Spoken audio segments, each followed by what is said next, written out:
Everybody to the webinar. I'm Greg, and with Bryce here, we'll go through with you guys the exciting new features of Worldox Web3.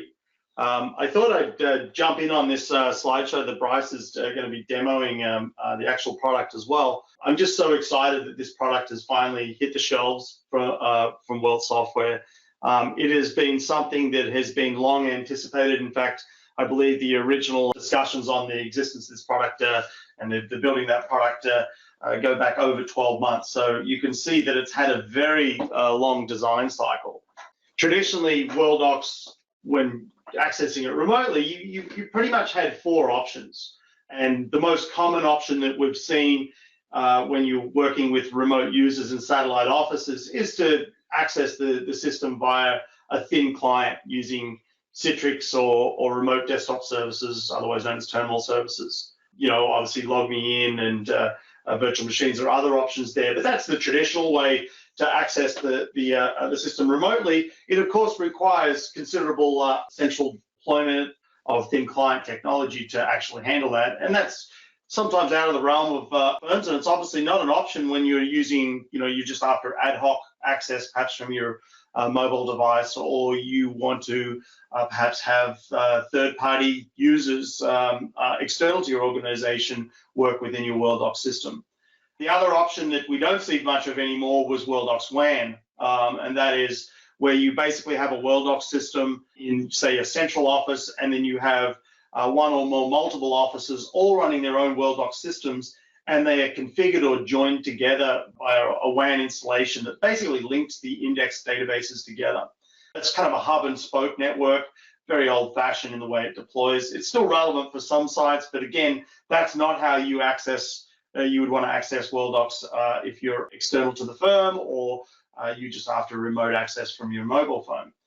Same with VPN. This is something that's never really been supported in Worldox. The Worldox client just does not work very well over a VPN.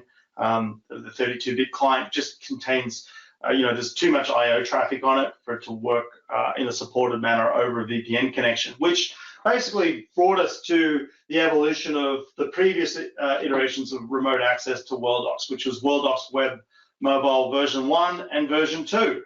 And they have served okay for remote users. They were Worldox Web Mobile 1 was groundbreaking when it released, I think about 8 or 9 years ago now. It's been a considerable length of time ago. And that allowed you to access Worldox via a browser and to also access it via an iOS app. Version 1 was very rudimentary. At the time, our access requirements back in those days were pretty rudimentary as well.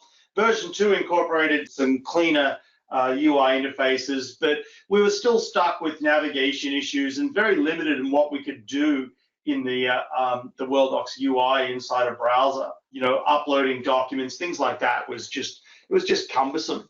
So what that brought us to is Worldox Web3, and happy to release, as you can see on the slide there, that happy to mention that this was being released officially this month, although it's been beta tested for a considerable length of time now. Affinity here have been busy in that program.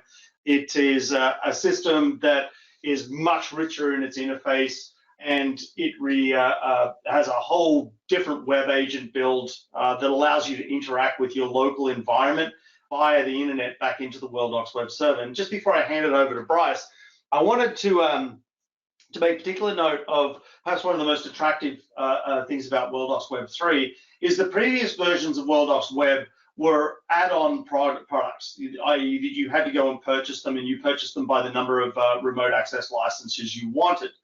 Worldox Web3 changes that.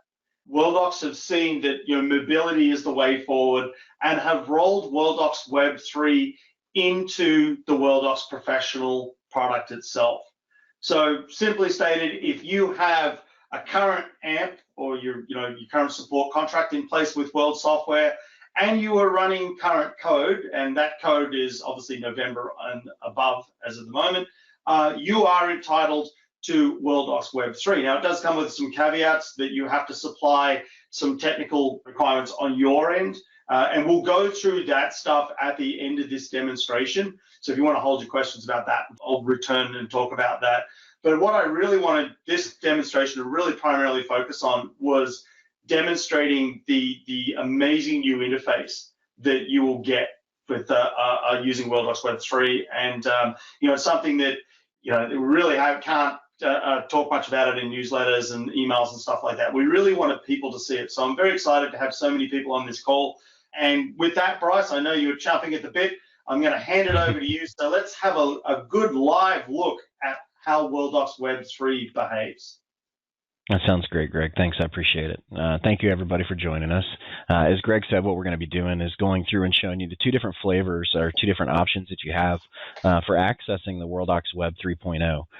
Just as Greg is excited about this, I'm just as excited about this as well. So with Web 3.0, you have essentially two different ways that you can access this. One being the web browser, which in my opinion is more of an ad hoc, you're in a pinch, maybe you're at the court or you are at a client site and you just need to go in and get a document and download it and work on it or whatever it is you need to do with it. In that situation, I think the browser is a great kind of solution. And the reason I think that is because the agent is just far and above really anything that we've seen to date. Because that agent allows you to interact with your documents with soft pop-ups and things like that, which I'll explain to you and show to you here in just a minute. So this is my computer. I have Google Chrome up, and I have my browser. So here you've got Google, so just a regular web browser right on my computer. And to go to the Worldox Web 3.0, you're going to have your website, and Greg may talk a little bit more about architecture and whatnot, but essentially you're going to use your mail records to where you can use something, yourlawfirm.worldox.com, whatever address it is that your folks want to remember, and you can log into the web interface. And what that web interface is going to do is give you your login credentials, and when you log in, due to the architecture and the IIS servers and everything, it's going to actually pass you back to your actual documents. And I think that's one of the really cool features here is that you can still maintain and kind of hug your documents at night, if you will. And what this does is just gives you a tunnel from outside of your office into your documents. If you've used Worldox, beginning with GX3 and up to now with GX4, it should be fairly intuitive, what you see on the screen. In the middle here, we have our GX4 kind of Google-ish search bar where we can go in and we can do a search within Worldox. And on the left-hand side, we have our navigation pane, which allows our favorite files, our favorite matters, cabinets, and other things to follow us. When Ray announced the new Follow Me Favorites kind of initiative, if you will, where all of our favorites followed us throughout the Worldox ecosystem, whether it be to web mobile or our iPad or some kind of copy connector or something like that. I was really a big fan of that and really still am a big fan of that because when you are working in the office and you're accessing your matters on a day-to-day basis, transitioning to another system can be cumbersome, right? It can be irritating at times when you have to rebuild all those lists again or you have to remember where you went back to. And what these Follow Me Favorites do is they make it so that you can get right back to where you were working in the office whenever you're away from the office. So here you can see my recent matters, and I can select one of my recent matters, and that's going to go out and it's going to open up my matter list. And this is not dissimilar from what you see in the heavy Worldox client. We have our columns available to us, our doc IDs, our versions, modified dates. We even have the ability, if we wanted to come in and actually change our columns around using our column choosers. We can even change and save our favorite views from here. So it's a very robust feature set that we really just have been waiting quite a while for. Another thing to really note that I'm a big fan of personally is the categories option. And in earlier iterations of web mobile, that's not something that's been able to be carried over to the external, to the web mobile or the iPad. And now we can. We can even see the icons if we're utilizing categories whenever we get into one of our matters. You'll also see that we have our favorites here as well. So we have the ability to mark our documents as favorites right from the web component. So even though I'm not in the heavy client, I'm in my web browser, I can initiate that these documents are favorites of mine. So when I get back to the office, they're going to be there and they're going to show up under my faves when I use my bookmarks to go in and see my favorite files. And speaking of bookmarks, that's still one of the tabs that we have available to us down here in our navigation pane. So just because we're transitioning away from what we're used to in the office, our heavy client, and we're going to the web browser, or here in a moment to the agent, we're not going to give up those shortcuts we've created and spent all that time setting up. Here you can see I have my shortcuts that go to particular matters, they go to particular locations, and I have those follow me around no matter which device I'm on or I'm in. If I want to get back to my home screen here in the browser, up in the upper left corner, I have the Worldox Web 3.0. I can click on that, and it takes me back to essentially a neutral starting point, so I can get right back to where I want to work from. We have our advanced search template, just like we do in the heavy client. So here we have all of our search templates. So not only do we have the main advanced search template that we can fill out, but if we have pre-canned searches, such as today's files or all the documents I'm the author of, those carry over with us as well. So it's not just the bookmarks that carry over with us. We also get our search templates that follow us around. Direct access, if your folks are familiar with using direct access, you have that ability as well. You can fill out your client and your matter. It even goes to my recent matters, as you can see here on the left, and lets me select from my recent matters, or I can go in and actually choose, starting from the cabinet level, where exactly I want to go. So if it's somewhere I've not been yet, I can choose to go there from scratch, even if it's not something that's already in my favorites list. Now, my opinion, one of the limitations, if you will, of using just the web browser is that direct interaction, getting documents into Worldox or getting documents down from Worldox is not bad. You just click on a document and it'll download it. But getting documents into the web browser requires you to use the upload feature here, which is what, if you've used Worldox Web 1, 2, and 2.5, you would be used to. So this is the web component. Again, really nice feature set. It's great in a pinch if you need to get in and find something, download it and work on it, or even upload it back into the system. You can easily go in and do that. Hey, Bryce. Now the piece. Yes. Bryce, can I just ask you? I just want folks to see that the heavy lifting here is all done at the server side, and in this case, the server that we're actually accessing for our demo Worldox Web system is located up in New Jersey, a long way away from where Bryce and I are located.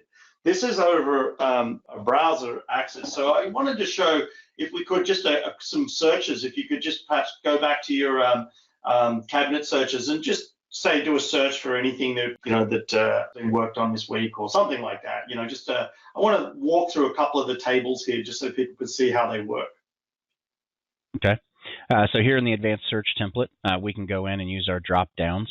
So in the date fields, you can see we have the ability to go in and choose particular, 14 days, 7 days, just like we could previously. So here I can go in and select or stack my search template or search parameters on top of any of the others to try and narrow down my results. It's modified from, modified to today. So we're setting our parameters here, our frame.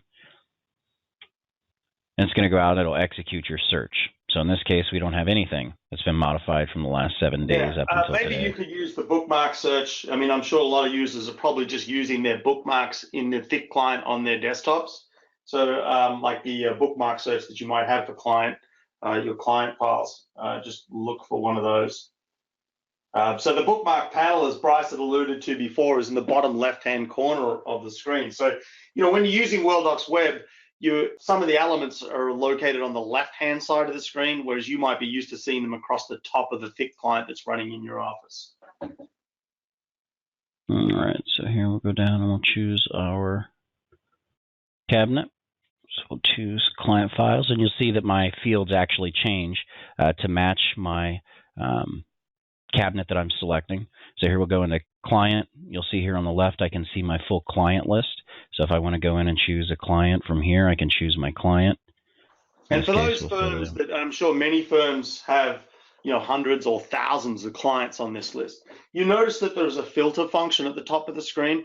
That was a limitation that we dealt with in previous versions of Worldox Web. If you didn't know your client number, then you would have to have paged through pages and pages of client tables to find the one that you're after. So now we've got the ability to actually filter our list and navigate to a client that perhaps we're not aware of what the client number is associated with it, and continue our search that way.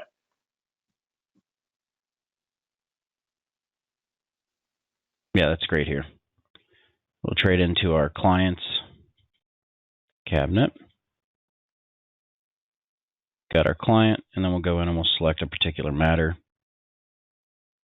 The Nathan Management here. Let's do the general matter. Hit select.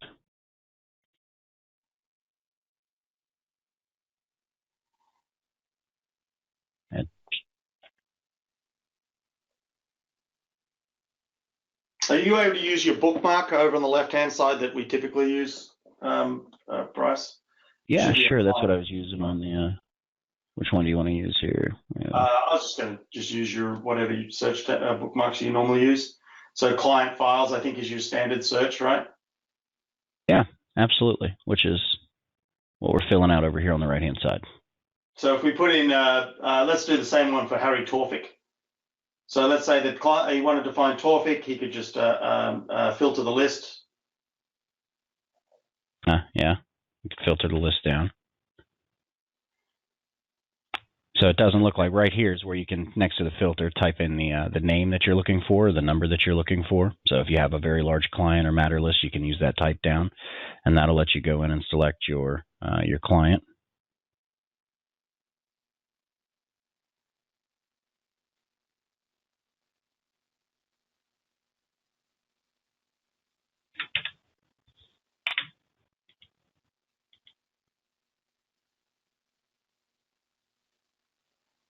And I think and you it's have one of these. Matter 20. Matter 20, Corporate General. Does double click work there, or do you have to use the select function? It does not. You have to use the select function. Got it. Okay. Delta search. I noticed that your search is also set to look for an author called Demo32. So maybe that's the problem there, is this search criteria was a little too defined. See the author field down there at the bottom? Good catch. While you're going through that, we do have one question. Is Worldox Pro different from Worldox GX4? And is this just an update from GX4? Yes, Worldox Pro is GX4. I mean, they call it GX Professional, is the standard deployment of Worldox that, I think there's around about 5,000 firms around the world use. So yes, and it is part of GX4. It is a product that actually has to be deployed with a VAR involved, the Worldox Web3 piece, and we'll talk about that when we get to the technical overview. And sorry to hijack you on that, Bryce. I did want to show you, just to have everyone see that you could still do all that sort of searching and other stuff in the regular UI. I was going to say that also there's right-click functionality here, so that if you're familiar with using the regular Worldox product, right-click. You see you've got the ability to download documents, all that good stuff directly from the UI. So sorry to hijack you, Bryce. I'll let you get back on track. Right.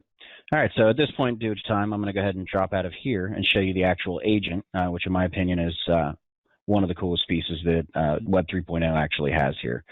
So we'll go ahead and double click into my Worldox Web agent. Now what this web integration agent, say that a couple times fast, what that does is it allows you to interact with your local applications such as Word, Excel, PowerPoint that you will, or Adobe. And it lets you actually use what are called soft pop-ups. So as you're familiar with the heavy client of Worldox, when you're in Microsoft Word and you do a file save as, Worldox invokes, right? Same concept here now. Even though I'm accessing this through a light, I heard somebody phrase this kind of like its own internet browser, its own Worldox web browser, if you will, because you'll notice that the interface looks very similar. So even though I'm in the Worldox integration agent, it actually looks just like that Google Chrome window that I was in earlier. So here's the integration agent. And what this allows me to do, again, you can see everything's pretty well the same here. I have my cabinets on the left, and I can select and just start navigating down through if I want. Even have my little turn keys where I can select particular matters, particular clients. But the real way that this shines, in my opinion, is if I bring up like Microsoft Word, and I want to go in and work on a document, and I want to save that document. So here that's definitely not what I wanted to type in. So we'll type in, say, test. And I go to do my save. So I've got my my saves up here at the top. That's one of the things I like using is the the quick buttons that we have here at the top. Do our save into Worldox. It's doing a right click for some reason here. There we go. Do our save as. Notice that I get a soft pop-up. So the Worldox profile card that I'm used to seeing whenever I'm using the heavy client of Worldox, when I transition over to use the agent, you notice I have the ability now to go in and profile my my document that same way. So here on the right, I can put in my description or comments. So we can call this a test file, and then start filling out my profile values. I can go in and fill out my cabinet, and then from there I can fill out my client, my matter, my doc type, and each one of these that I click on, you'll notice that it loads the table here on the left-hand side. So again, you're not bound by knowing that it's number 003 or number 4002. All you have to do is go in and click on these, and they'll fill out those particular tables, and they'll let you fill those out. So I think that's one of the really cool features of the integration agent, and the fact that it does this soft pop-up. You also have the ability to download your documents or to open your documents directly from the system itself. So here I have a bank statement document. I can go in and I can open this document now, and notice that there's more than one version. So when I double click on my document, it even lets me display my version list right from the web browser. So I'm not limited to just the last file or the top file. I can select version 1. If there's 300 versions, I can select version 200. But in this case, I'm going to open up the selected version, which was version 2. It's going to then check out my document. Notice it puts the hold on the document, so others back in the office know I have the document checked out. This then allows me to go in and make my changes to the document, and then I can go in and save it back into the, oh, that was a save. Go in and save it back into the system using a save as, and you'll see that the soft pop-up will recognize that it's already in the system. So versioning becomes that much easier as well, even though I'm working remotely using the thinner client here to do so. And I can put in my comments, and down at the bottom I can replace the file, save as version 3, or save as a brand new file. So here you can see I can save as version 3. It's going to then do its thing, upload it. If you look at my doc ID, it may be difficult to see, but there's a -3 indicating there are now 3 versions of this. And then this is going to refresh. You'll see that it checks back in. There, it did it on its own, and now it shows that it's version 3. So even though I may feel disconnected or disjointed from the office, I'm not sitting in my office. While I'm working on this, somebody in the heavy client is going to see that I have the document checked out. They're going to know that I'm actually working on the document, and then when I'm done and release it and upload a new version, or I save a new version back into the system, they will also see that there's a new version, and they'll be able to access that just as easily. All right, at this point, that's just the quick demonstration we wanted to go through to really highlight Worldox Web Mobile 3.0. You have the web component, which again allows you to access Worldox through a web browser. You then have the integration agent, which is if it's your laptop, your computer that you're traveling with, that's what you would use in lieu of the web browser. And that has the ability now to grab with this soft pop-up that we just have not had before, so that you can work more naturally in Microsoft Word and Excel when you're working on your documents. Versioning and saving just becomes that much easier. All right, awesome. Greg. Thank you so much for that, Bryce. The just really want to distinguish the fact that there was 2 demonstrations there. One was just using the browser, and the second was downloading the actual web agent, which you're not going to do unless you really want to integrate what you're doing on the local desktop with your remote Worldox system. So, I've already had some questions about the technical architecture that sits at the back of Worldox Web. As I said, it's included with GX4 code. What you will need, though, is you will need an Internet Information Server. Okay, that's an IIS server. So a server that plays the role as more or less your gateway of traffic going in and out of the internet, in and out from the web into your office. That's something that typically most sites are going to want to involve their IT services to have them involved in deciding how to deploy that. You have up on the screen there the operating systems for that server, the Windows 2012, 2016, or 2019, all 64 bits versions of the OS are required. That Internet Information Server needs to have a static IP address. Also, there's what we call SSL certificates. They're not required, but it's highly recommended that you install an SSL certificate that will basically tie your website to a certified cryptographic key, so that when people log into worldox.yourlawfirm.com, it is actually your law firm. That allows you to run off the secured port. And you guys, you probably know this when you browse around on the internet. You see like a little padlock key when you go onto a secure site at the top or the bottom of your browser. That basically means that all communication between the IIS server and the browser location is encrypted and secure. We have a requirement for a proxy server. So there's basically a second proxy server element involved here. That proxy server typically sits out on your indexer. Most sites are small enough that the proxy service itself will be on your existing Worldox indexes. So most people don't need any new hardware for that. It's kind of larger sites might need that, but small sites, we don't have to deal with that. Now, that all just sounds like word salad there. So I've got a couple of slides that I've added here. Bryce, if you could just forward over to the next one. This is the IIS server component. So basically, what we're wanting you to do, if you deploy your IIS server inside your firewall, so the firewall is represented as that brick wall there, traffic is basically goes through that. If you can just go back there one more time, Bryce. Basically, traffic for port 443 goes through into your IIS server. All other traffic is bounced out of that IIS server. It's not relevant to Worldox. At that point, the user has to authenticate their service. And you saw Bryce do that when he logged in. He had to put in a username and password. Once that login happens, you can go to the next slide, our IIS server then hands across to our proxy server. So the IIS server on the left-hand side there is communicating internally to our proxy server on our internal network. It's using, just for IT sakes, port 5007 and 5008 for that traffic. And then it's the proxy server that does all the querying to the Worldox database and hands back and forth documents back through the IIS server to the remote client. So that's kind of how it hangs together at the back end. We do have a technical architecture document we can send out, as well as all the technical requirements. I had mentioned that this is not something that you can install yourself. I just want to be particularly clear about that. Worldox, World Software are basically guarding installation of this system. They want it to be something that's controlled and managed by a reseller, Affinity, of course, being your reseller. We will set up this system for you.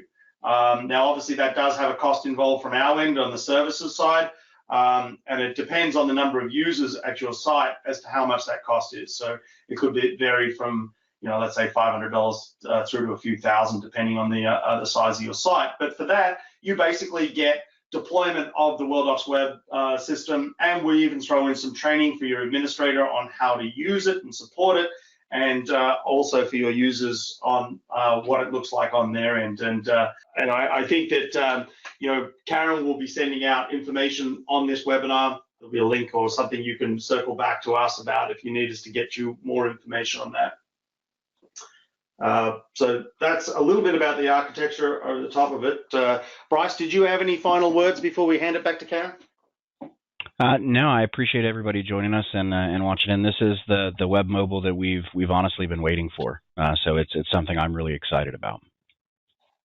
Good, excellent. All right, and listen, again, want to thank everyone. We try to cram a lot into a short period of time. It is more or less what you would expect on the thick client. The most usable bits of the thick client are now available in the UI. There was a couple of questions we had about email. How do you work with email? Actually, email is handled by an advanced email agent now when you work remotely. We have a webinar going on next month regarding that. That's, again, another included service with Worldox GX4, the latest code, and Karen has details on that. Has probably already reached out to you all to see if you want to attend that webinar. So with that, Karen, I will hand back to you. Great. Thank you, Greg. And thank you, Bryce. What a great way to use Worldox, like anywhere. Thank you. Great job.